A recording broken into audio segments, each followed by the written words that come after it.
Chapter 1. Making Nations, Sovereignty and Equality. No nation possesses an ethnic base naturally, but as social formations are nationalized, the populations included within them, divided up among them or dominated by them, are ethnicized, that is, represented in the past or in the future as if they formed a natural community. Etienne Balibar, The Nation Form, History and Ideology. Nationalism was the form in which democracy appeared in the world, contained in the idea of the nation as a butterfly in a cocoon. Leah Greenfeld, Nationalism, 5 Roads to Modernity. Thinkers and scholars have struggled for more than 100 years with the issue of nationalism but have not come up with an unambiguous and universally accepted definition. A widely accepted description will probably be achieved only after the age of the nation has ended, when Minerva's owl takes flight, and we see past this overarching collective identity that so powerfully shapes modern culture. But it is only proper that a historical work, particularly one likely to cause controversy, should begin its explorations with a look, however brief, at the basic concepts that it will employ.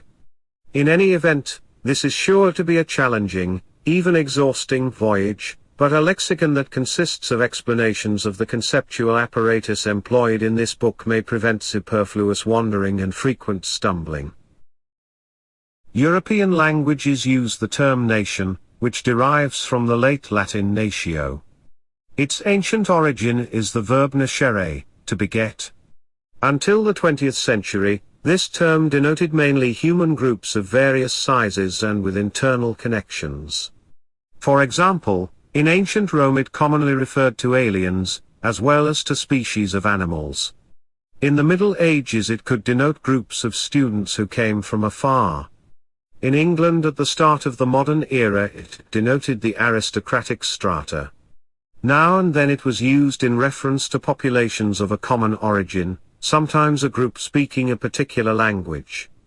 The term was used in diverse ways throughout the 19th century, and its precise significance remains a subject of controversy to this day. The great French historian Marc Bloch said that to the great despair of historians, men fail to change their vocabulary every time they change their customs. We might add that one source of anachronism in historiographical research, though not the only one, is human laziness, which naturally affects the creation of terminology. Many words that have come down to us from the past and, in a different guise, continue to serve us in the present are sent back, charged with a new connotation. In that way, distant history is made to look similar, and closer, to our present-day world. A close reading of historical and political works, or even of a modern European dictionary, reveals a constant migration of meanings within the boundaries of terms and concepts, especially those devised to interpret changing social reality. We can agree that the word stone, for instance, though context-dependent, does correspond more or less to a specific and agreed object.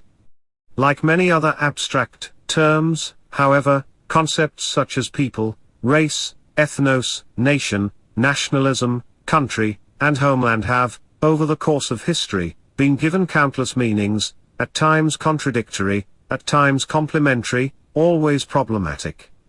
The term nation was translated into modern Hebrew as liam or umma, both words derived, like so many others, from the rich biblical lexicon.